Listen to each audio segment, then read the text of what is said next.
పూనుకోబోతోంది అని బెదిరించాడు. అప్పుడు నేను వినలేదు, మేము గట్టిగా సమాధానం చెప్తాం అన్నాము అని. కానీ జరిగింది ఆపడమే కదా. అంటే ఇది ట్రంప్ కూడా అనేకసార్లు చెప్పాడు, అలార్మింగ్ ఇంటెలిజెన్స్ అన్న పదం వాడారు. సో రియాలిటీ ఏం జరిగింది, మీరు వ్యాన్స్కి ఏం చెప్పారు తర్వాత సంగతి, జరిగిందైతే ఆపారు కదా. నిజంగానే వ్యాన్స్కి చెప్పినట్లుగా పాకిస్తాన్ ఇంకా అలాగే చావుదెబ్బ తీసుంటే మోడీ స్టేట్మెంట్ ఇస్ రైట్. కానీ వ్యాన్స్ బెదిరించారని మీరే చెప్తున్నారు. ఇవాళ పేజ్ 1లో వచ్చిన వార్త, మరి మోడీ బయట నేను కరెక్ట్గా చూడలే కానీ ఇవాళ పేపర్లో, తెలుగు పేపర్లో కూడా వచ్చింది, ఇలా అమెరికా వైస్ ప్రెసిడెంట్ వ్యాన్స్ బెదిరించాడని మోడీ చెప్పినట్టుగా వార్తలు వచ్చింది ఇవాళ page 1లో.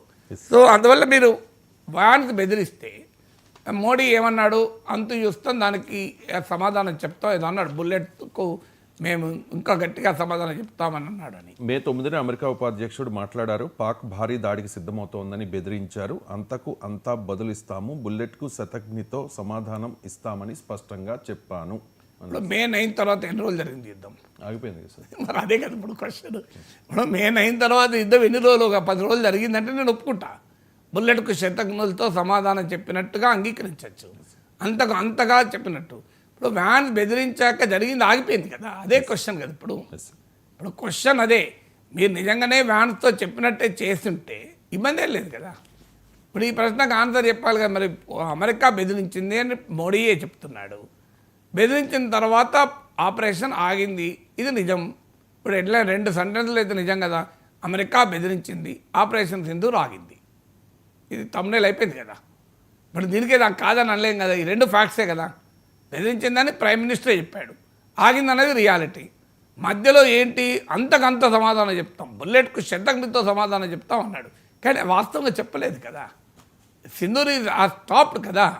So that is the fundamental question. ఇప్పుడు ఆపరేషన్ సింధూర్ ఆపడం రైటా రాంగ్ అనే డిబేట్లో నేను వెళ్ళడం లేదు, ఎందుకంటే నేను యుద్ధ సమయంలో కూడా మాట్లాడాను. ఆపరేషన్ సింధూర్ ఆపడమా ఆపకపోవడమా అనేది టీవీ స్టూడియోల్లో యాంకర్లు డిసైడ్ చేసేది కాదు, విశ్లేషకులు డిసైడ్ చేసేది కాదు. It is a national security decision, it is the strategic decisions. ఇలాంటిది ప్రభుత్వము విత్ ఆల్ ఇట్స్ విజ్డమ్, అది ఇప్పుడైనా ఎప్పుడైనా. నరేంద్ర మోడీ నెహ్రూ నుంచి మొదలుకెత్తే అందరినీ కడిగేస్తాడు, వాజ్పేయితో సహా అందరూ దేశద్రోహులాగా మాట్లాడతారు, కానీ నేను అట్లా మాట్లాడాను, ఇంక్లూడింగ్ నరేంద్ర మోడీపై కూడా అలా మాట్లాడాను. Narendra Modi is the prime minister of India, ఆయన పూర్తి బాధ్యతతో ఒక నిర్ణయం తీసుకున్నాడు ఆపరేషన్ సింధూర్ ఆపాలని. మేబీ ఈజ్ రైట్, నాకు ఇన్ఫర్మేషన్ ఉండదు, నేను I cannot suspect Modi's patriotism. Modi May suspect Nehru's patriotism.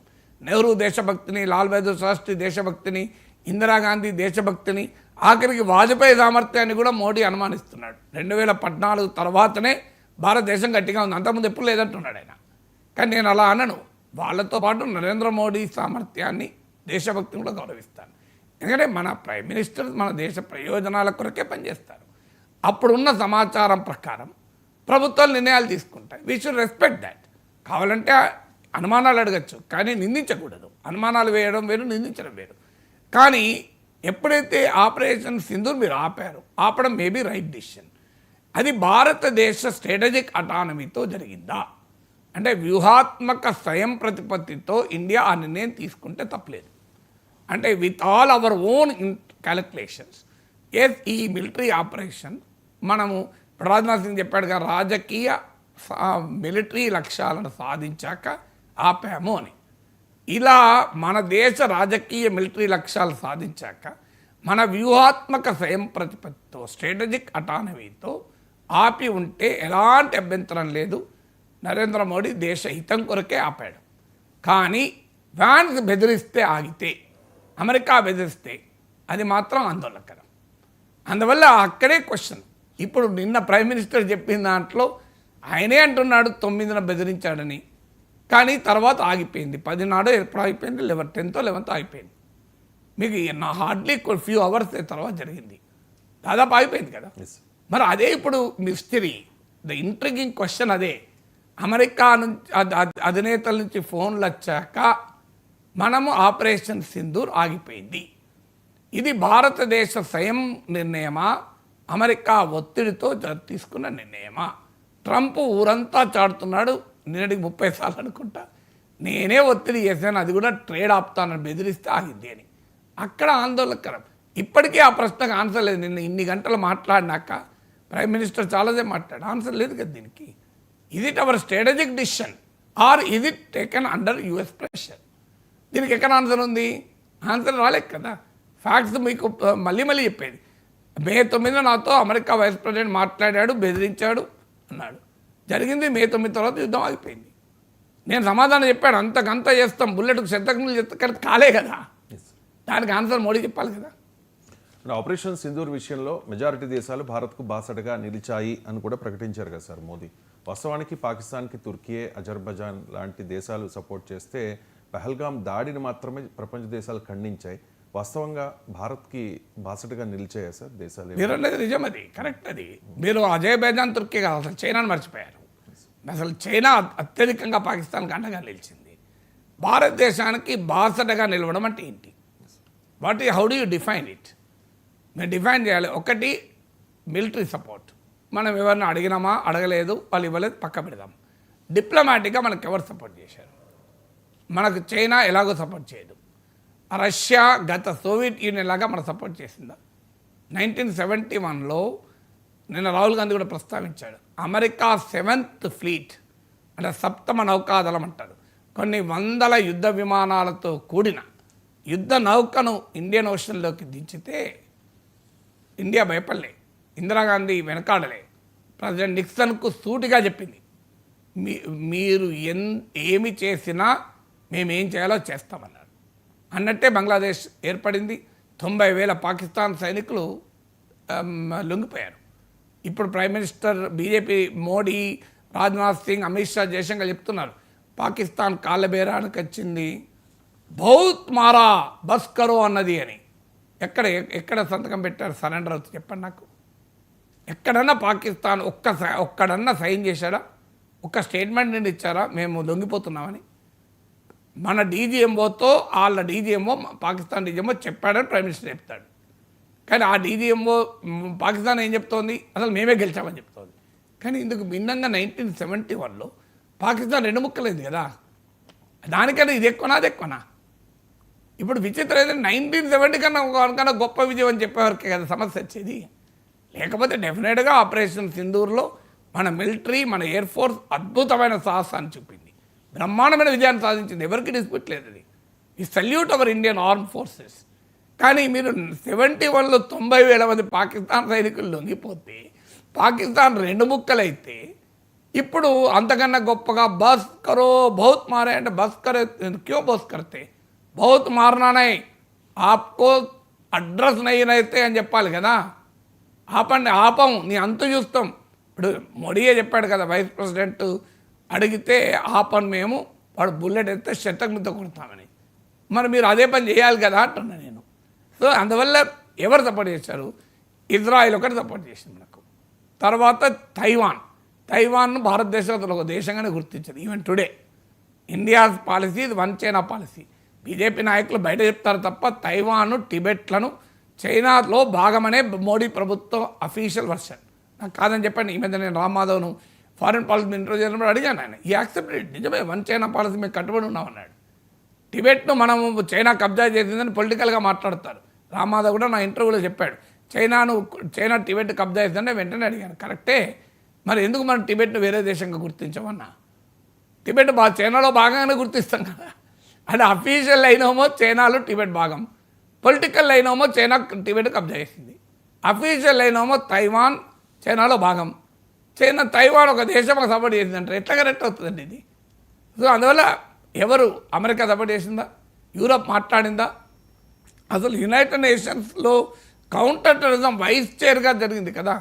IMF, World Bank అప్పులాగినాయా? అసలు ఐ లవ్ పాకిస్తాన్ అని ట్రంప్ మాట్లాడాడే. పాకిస్తాన్ పహల్గామ్లో అమాయకుల రక్తంతో తడిసిన ఆ పాకిస్తాన్ మిలిటరీ చీఫ్ అదే రక్తపు చేతులతో వైట్ హౌస్కి వస్తే ట్రంప్ కరచాలనం చేశాడే. ఆ భారతీయుల రక్తంతో చేతులు నింపుకున్న ఆ అసీముని చేతులతో కరచాలనం చేశాడు ట్రంప్ కదా. ఇది మనకి ఎక్కడ డిప్లొమాటిక్ విజయం? ప్రపంచం అంతా మన బాసటగా నిలిచిందంటే, ప్రపంచంలో ఏ ఒక్క దేశమైనా పాకిస్తాన్ ఖండించిందా? షోమి. భారతదేశం క్వాడ్లో భాగం, అందులో పాకిస్తాన్ లేదు. చైనాకు వ్యతిరేకంగా మన అమెరికాతో కలిసిన కూటమిది. America, Japan, Australia, India. Indo Pacific ప్రాంతంలో అమెరికా వ్యూహాత్మక ప్రయోజనాల కొరకు భారతదేశం సపోర్ట్ చేసింది. అఫ్కోర్స్ మన ప్రయోజనాలు కూడా ఉన్నాయి చైనాతో మనకున్న గొడవల వల్ల, కానీ క్వాడ్ పాకిస్తాన్ పేరు చెప్పలేదు. యునైటెడ్ నేషన్స్లో అమెరికా ప్రతిపాదించిన రెజల్యూషన్లో మొదలు రెసిస్టెన్స్ పేరుండే, ఆ తర్వాత పాకిస్తాన్ ఒత్తిడి మేరకు రెసిస్టెన్స్ పేరు కూడా తీసేశారు. షోమి విచ్ కంట్రీ పాకిస్తాన్ స్పష్టంగా తీవ్రవాదాన్ని పహల్గాం దాడులకు నువ్వే కారణం అని అన్నదా? మరి ప్రపంచం అంతా బాసరగా నిలిచిందంటే అసలు ఇరుగు పొరుగు దేశాలు, చుట్టూ ఉన్న దేశాలకు, ప్రపంచమంతా మన మల్టీ పార్టీ డెలిగేషన్లు, ఎంపీల డెలిగేషన్లు వెళ్ళాయి. శ్రీలంక వెళ్ళిందా? మాల్దీవ్స్ వెళ్ళినాయా? నేపాల్ వెళ్ళిందా? ఒక్కరు వెళ్ళలే. ఎందుకు? మరి ఆన్సర్ చెప్పాలి కదా, దీనికి ఆన్సర్ ఉండాలి కదా. ఇప్పుడు ఇజ్రాయిల్ ఎందుకు మద్దతు ఇచ్చింది? ఇజ్రాయిల్కి ఇస్లామిక్ దేశాలతో ఉన్న గొడవకు మద్దతు ఇచ్చింది, మన మీద ప్రేమతో కాదు. తాలిబాన్ మనకు మద్దతు ఇచ్చింది, తాలిబాన్కి ఇండియా మీద ప్రేమ ఉందని నమ్ముదామా? తాలిబాన్ ఎందుకు మద్దతు ఇచ్చింది? వాడికి పాకిస్తాన్తో ఉన్న గోల వల్ల ఇచ్చింది. ఆ ఫస్తూన్లు, ఆ డ్యూరాండ్ లైను, టెరిక్కి తాలిబాన్, పాకిస్తాన్ వాళ్ళ గోళ్ళలా. మనకు మద్దతు ఇచ్చింది, హానెస్ట్గా మద్దతు ఇచ్చిన కంట్రీ ఎవరని అడుగుతున్నాను. భారతీయునిగా నేను కోరుకునేది ప్రపంచమంతా మన బాధ్యతగా నిలవాలని. కానీ అన్ఫార్చునేట్లీ పాకిస్తాన్కు డిప్లొమాటిక్ అడ్వాంటేజ్ వచ్చింది. కశ్మీర్ను మధ్యవర్తిత్వం చేస్తానికి ఉపయోగించుకోగలిగాడు. ఇండియా పాకిస్తాన్ ఐఫనేట్ చేశాడని కదా.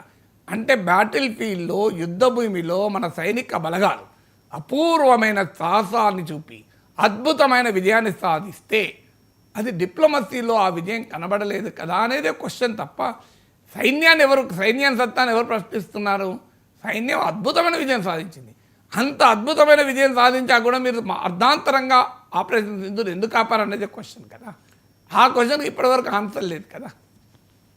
అంటే సైన్యానికి దేశమంతా అండగా ఉంది, దేశ ప్రజలంతా సపోర్ట్ చేశారు, అండ్ మేము కూడా ఫ్రీ హ్యాండ్ ఇచ్చాం, కానీ కాంగ్రెస్ మాత్రం అండగా లేదు అని చెప్పి మోదీ క్వశ్చన్ చేశారు సార్. దాంతోపాటు పాకిస్తాన్ని కాంగ్రెస్ వెనకేసుకొస్తోంది అని చెప్పి అదే సమయంలో ఇంకొక కామెంట్ కూడా చేశారు సార్, పాక్ బతిమాలితేనే ఆపరేషన్ సింధూర్ను ఆపేశాము అని చెప్పి. సో పాకిస్తాన్ మాట వినాల్సిన అవసరం మోదీకి. పాకిస్తాన్ బతిమాలితే మనం ఎందుకు ఆపాలనేది నా క్వశ్చన్. కాంగ్రెస్ పైన ఏమనుకున్నాడో కాంగ్రెస్ వాళ్ళు చెప్పుకుంటారు, నాకు అభ్యంతరం లేదు. అది Congress is not my ideal, నాకేం ఆదర్శం కాదు. సో అందువల్ల కాంగ్రెస్ పైన మోడీ ఏమైనా విమర్శలు చేసుకునేయండి, అభ్యంతరం ఏమీ లేదు. కానీ ఇదే మాట పదే పదే చెప్తున్నారు, కాళ్ళ బేరానికి వస్తే ఆపాము, పాకిస్తాన్ బతిమాలితే ఆపాము, బస్ కరో బౌత్ మారే, ఆపండి చాలా కొట్టిందంటే ఆపినాము. అసలు ఇట్లా ఆపుతారా అండి? ఇక్కడ యుద్ధాలు కాళ్ళబేరానికి వస్తే ఆపుతారా? పోనీ కాళ్ళబేరానికి వచ్చాడు, కాళ్ళబేరానికి వచ్చినప్పుడు ఒక్క అష్యూరెన్స్ అన్న తీసుకోవాలి కదా, ఇక ముందు తీవ్రవాద దాడులు చేయము.